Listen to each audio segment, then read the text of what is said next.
Hello friends, welcome to our show SAAOL यानी science and art of living. मैं हूं आपके साथ शिखा। हम अपने कार्यक्रम में बात कर रहे हैं कि किस तरह से हम हार्ट केयर कर सकते हैं, जो कि हमारे लिए बेहद ज़रूरी है, क्योंकि बहुत सारे लोग हैं जिनको कि हार्ट प्रॉब्लम होती है और लगातार उनकी संख्या अब बढ़ती भी जा रही है, इसलिए उसको कंट्रोल करना बेहद ज़रूरी है।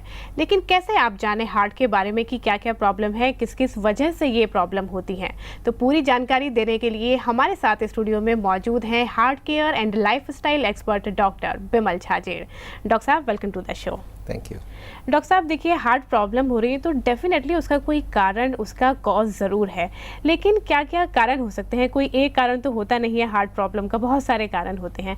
मेनली कौन कौन से कारण है, कैसे आम आदमी उसको जान सकता है?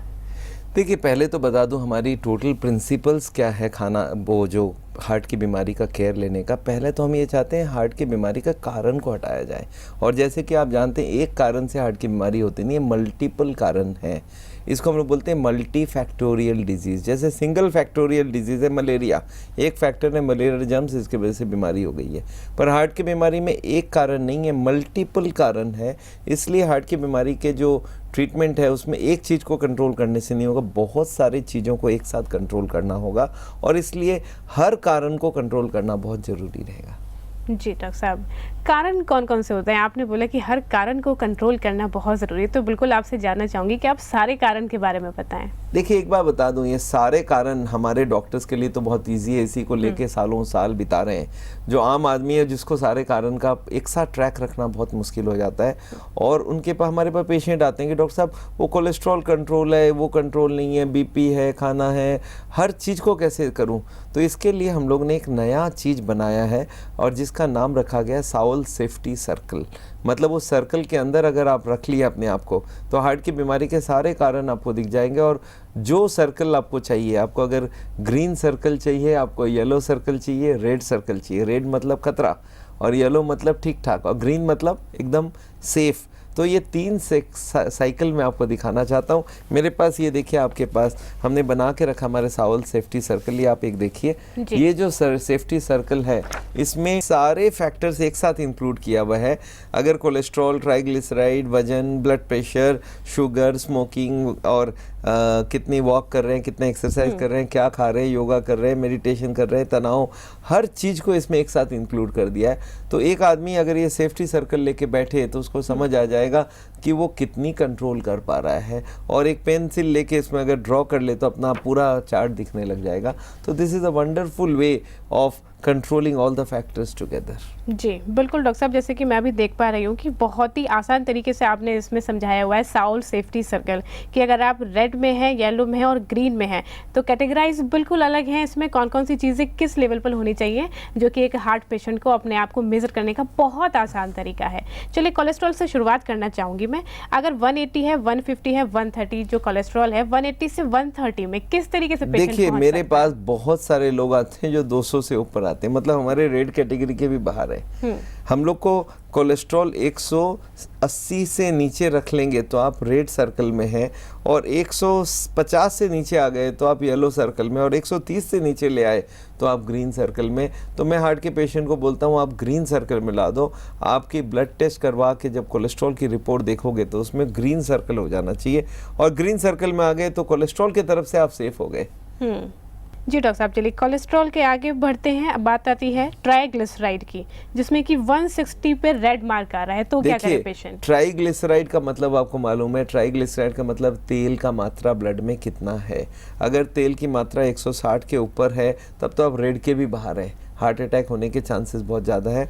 अगर 160 से 130 के बीच में ले आए तो आप रेड सर्कल में आ गए, और 130 से 100 के बीच में ले आए तो येलो सर्कल में, और अगर 100 से कम ले आए तो आप इन द ग्रीन सर्कल।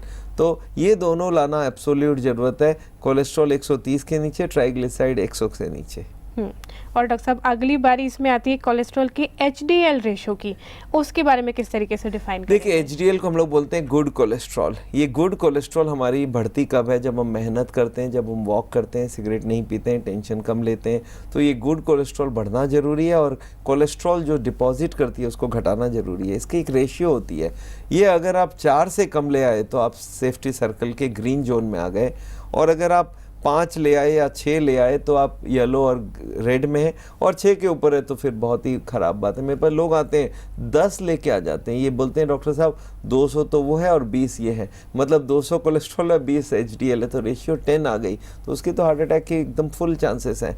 तो ये जो कोलेस्ट्रॉल HDL रेशियो है इसको 4 से नीचे रखना चाहिए।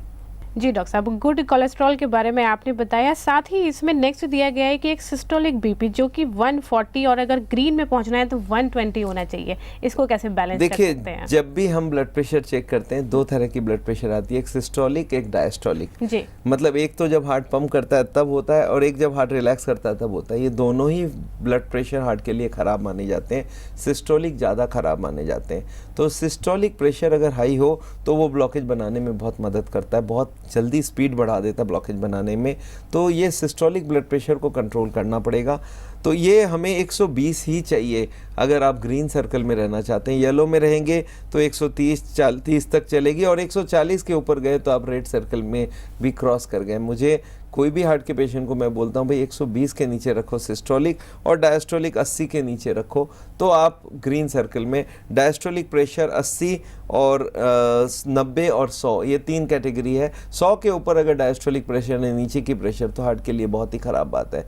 तो आपको कम से कम येलो में ला के रखना चाहिए, और ग्रीन में रखेंगे तो रिवर्सल वाली रेंज में आ गए, तो आपको रिवर्सल के रेंज में लाना है, मुझे ऊपर के रेंज में नहीं चाहिए। तो ये अब चारों फैक्टर कंट्रोल कर लिया तो आपकी बहुत सारी चीज़ें कंट्रोल हो जाएगी।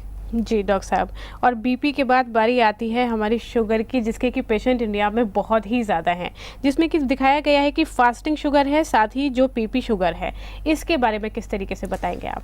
सेम है, अगर शुगर के पेशेंट हैं तो उनको कंट्रोल होना बहुत ज़रूरी है शुगर, और शुगर कंट्रोल नहीं किया तो आगे जाके उनके लाइफ में ब्लॉकेज बनने के चांस बहुत ज़्यादा हो जाएंगे। तो शुगर कंट्रोल करना एब्सोल्यूट ज़रूरत है, और इसके लिए हमने फिर वही बना दिया है। अगर आपकी फास्टिंग शुगर और पीपी शुगर दोनों को एक साथ डाल दिया।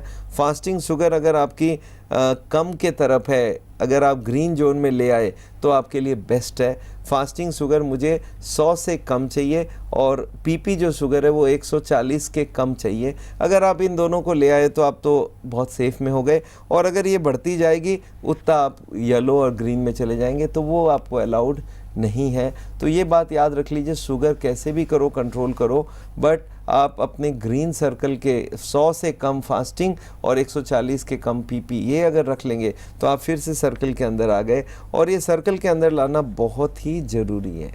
जी डॉक्टर साहब, और नेक्स्ट बारी आती है स्मोकिंग की। स्मोकिंग आज के टाइम में शायद एक लाइफस्टाइल को भी डिपेक्ट करने लगा है। हमारे यंगस्टर जो कि बोलते हैं कि स्ट्रेस रिलीज करने के लिए भी हमें स्मोक करना है, या फिर अपने सर्कल को मेंटेन करने के लिए, उसके साथ रहने के लिए भी करना है। इसको किस तरीके से छोड़ सकता है, कैसे ग्रीन सर्कल या तो स्मोकर्स के सर्कल में रह जाओ या तो हार्ट के सर्कल में आ जाओ। जी बिल्कुल। हार्ट के सर्कल में लाने के लिए आपको ग्रीन में लाना बहुत जरूरी है। मतलब नो स्मोकिंग, नो जर्दा, नो गुटखा। अगर 1 सिगरेट या उसके बराबर जर्दा गुटखा खाते हैं तो आप येलो में आ गए, और अगर उससे ज़्यादा कभी ले लेते हैं तो ये तो रेड में आ गए। तो मैं लोगों को बोलता हूँ ग्रीन में ही रखो। कभी भी कोई भी सिगरेट या स्मोकिंग या जर्दा गुटखा खैनी ये सब खाने की कोशिश मत करो। अगर ये हार्ट के पेशेंट करेगा तो उसकी ब्लॉकेज बढ़ेगी, और येलो में रहेगा तो आगे जाके हार्ट अटैक होगी। तो ये भी बहुत ज़रूरी है। जी डॉक्टर साहब, और नेक्स्ट है इसमें, जैसा कि मैं देख रही हूँ BMI यानी कि बॉडी मास इंडेक्स, जिसे कि ओबेसिटी में हम काउंट करते हैं। मोटापे के वाकई बहुत सारे पेशेंट हैं, बहुत सारे लोग मोटापे के शिकार हैं, उसको किस तरह से कंट्रोल कर सकते हैं? देखिए, ये जो BMI है इसको हम लोग बोलते हैं बॉडी मास इंडेक्स। ये क्या होता है, ये जो हमारी वजन है उसको आजकल हम लोग किलोग्राम में नहीं बताते हैं, उसको हम लोग हाइट के संग इनकॉर्पोरेट करके बॉडी मास इंडेक्स में ले आए। एक जो नॉर्मल आदमी है उसका वजन होना चाहिए 25। अगर ये BMI आपको कैलकुलेट करना है तो आपका वजन को आप एक फैक्टर से डिवाइड कीजिए, वो है आपकी height in metre into height in metre. मतलब height square, weight divided by height square in metre, weight in kilogram, ये रखेंगे तो आपको अपना BMI पता चल जाएगा। अगर BMI आप नॉर्मल वेट में है तो आपको 24 रखना पड़ेगा। अगर 25 में आ गए तो भी आपको मैं येलो में डालूंगा, और अगर 26 के ऊपर चले गए तो अब तो आप तो रेड के बाहर चले गए। तो 25-26 से कम मैं ये बोलूँगा 24 या 25 में ले आएंगे तो आपके BMI के हिसाब से, वजन के हिसाब से आपका हार्ट हेल्दी रहेगा। तो अगर अब आप सारे कैटेगरी में देखते हैं तो कोलेस्ट्रॉल, ट्राइग्लिसराइड रेशियो और systolic blood pressure, diastolic blood pressure, sugar, fasting और बीपी शुगर, और लास्ट हो गई बॉडी मास इंडेक्स, ये सबको कंट्रोल करेंगे तब आप हाफ सर्कल तक कंट्रोल हो गए। अब इसके बाद और कैटेगरीज हैं जिसको एक एक करके हम लोग डिस्कस कर सकते हैं। जी डॉक्टर साहब, बिल्कुल हाफ सर्कल हमने अभी तक कंप्लीट कर लिया है बॉडी मास इंडेक्स के साथ। नेक्स्ट इसमें दिया गया है कि वॉक जो कि 35 मिनट की लगातार हमारी डेली वॉक होनी चाहिए। एक नॉर्मल पेशेंट की और हार्ट पेशेंट की किस तरीके से वॉक करें, ये आप बताएं। देखिए, मैंने जैसे बताया, हार्ट की बीमारी को अगर रोकना है तो आपको पैदल चलना पड़ेगा। आजकल मेहनत हमने कम कर दिया, पैदल चलना बंद कर दिया है। तो जो हार्ट के पेशेंट उनको बोलते हैं 35 मिनट हर दिन चलो। हाँ, जो एकदम ही बीमार है वो हो सकता है पहला दिन 35 नहीं चल सके, पर उसको एम रखना है कि धीरे धीरे मैं 25-35 मिनट में ले जाऊँ। पहले 1-2 मिनट शुरू करिए, फिर 5 मिनट शुरू कीजिए। खाना खाने से पहले वॉकिंग होनी चाहिए। ये वॉकिंग हर आदमी से हम चाहते हैं 35 मिनट चले हर दिन, और इसमें रुकना नहीं है। अगर रुकेंगे तो 2-4-5 बार रुक गए तो आपको 5-5 मिनट और एक्सटेंड करना पड़ेगा। तो बिना रुके वॉक करना होगा, 35 मिनट चलना होगा। अगर इसको सुबह शाम स्प्लिट करते हैं तो भी चलेगा। अगर आप 35 मिनट कम से कम 5 दिन वीक में वॉक करते हैं तो आप ग्रीन कैटेगरी में हैं, और 1 से 4 दिन अगर वीक में करते हैं, मतलब 2-3 दिन एब्सेंट कर देते हैं, तो आप येलो में हैं। और अगर 1 या 2 बार या कभी कभी वॉक करते हैं वीक में तो आप ग्रीन कैटेगरी से हटके रेड कैटेगरी में चले जाएंगे। तो जो ग्रीन कैटेगरी में रखना चाहते हैं उसको कम से कम 5 दिन वॉक करना, हर दिन 35 मिनट के हिसाब से वॉक करना कंपलसरी रहेगा। जी डॉक्टर साहब, चलिए वॉक बहुत ही इंपॉर्टेंट है, जैसा कि आपने बिल्कुल यहाँ पर साफ कर दिया। नेक्स्ट आता है ज़ीरो ऑयल फूड, जिस पर कि लगातार हम अपने कार्यक्रम में जोर देते हैं कि कुकिंग हमारी ज़ीरो ऑयल कुकिंग होनी चाहिए, जिससे कि ट्राइग्लिसराइड को और साथ ही कोलेस्ट्रॉल को हम मेंटेन कर सकते हैं। इसको प्लीज़ आप डिफाइन करें। देखिए, आपको मैं बताया हूँ, तेल जो है ये है ट्राइग्लिसराइड, और ये तेल खाएंगे तो ब्लॉकेज रोकना बहुत मुश्किल है। तो इसके लिए हम लोग तेल को पिछले कुछ सालों में जितनी भी रिसर्च हुई है मेडिकल साइंस, वो तेल को बहुत आगे लेके आया है।